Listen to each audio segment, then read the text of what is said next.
नमस्कार दोस्तों, क्या आपने कभी सोचा है कि सांप की जीभ बीच में से कटी क्यों होती है? क्या यह प्रकृति का कोई नियम है या इसके पीछे छिपा एक गहरा और रोमांचक रहस्य? दोस्तों, आज मैं आपको महाभारत की एक ऐसी कहानी सुनाने वाला हूँ जहाँ एक शर्त, एक माँ का अपमान और स्वर्ग के अमृत ने मिलकर सांपों को यह रूप दिया। तो हो जाइए तैयार।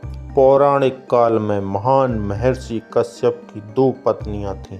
पहली कद्रू, जो सभी शक्तिशाली नागों की माता बनी, और दूसरी बिंता, जिसके पुत्र थे पक्षीराज गरुण। एक दिन दोनों ने एक अद्भुत सफेद घोड़े को देखा। कद्रू ने कहा कि घोड़े की पूंछ काली है, जबकि बिंता ने जोर देकर के कहा कि वह सफेद है।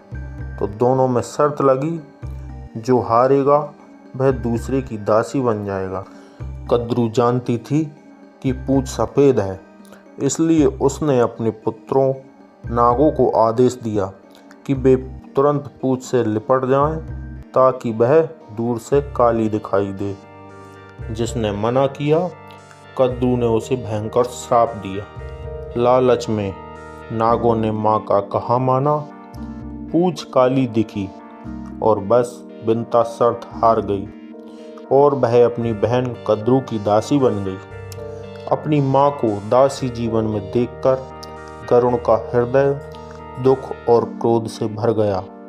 वह तुरंत नागों के पास गए और पूछा, बताओ मैं क्या लाऊं जिससे मेरी माँ की दास्ता खत्म हो। नागों की आंखें चमक उठीं। उन्होंने सोचा कि यही सही मौका है।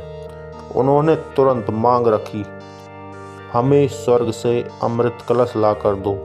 यदि तुम ऐसा करोगे तो तुम्हारी माँ आज़ाद। गरुण ने स्वर्ग के द्वार तोड़ दिए, देवताओं से युद्ध किया और अंततः अमृत कलश ले आए।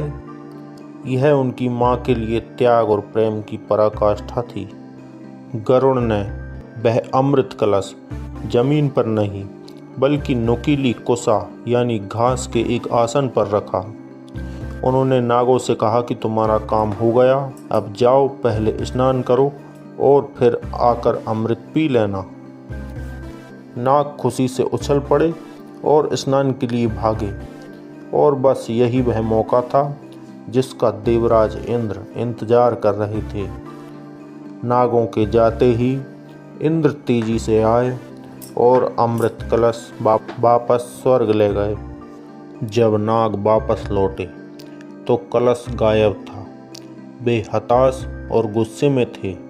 उन्होंने सोचा, शायद अमृत की कुछ बूंदें इस नुकीली घास पर गिर गई होंगी। और बस अमृत पाने की इस भयानक लालसा में उन्होंने उस धारदार कुसा को चाटना शुरू कर दिया, और कुसा की नुकीली धार से उनकी जीभ बीचों बीच कटकर दो भागों में विभाजित हो गई।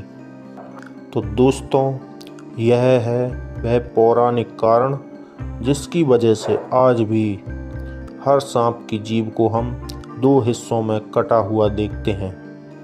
यह कहानी बताती है कि एक छोटी सी लालच और जल्दबाजी का परिणाम कितना भयानक हो सकता है। दोस्तों, आपको यह कहानी कैसी लगी?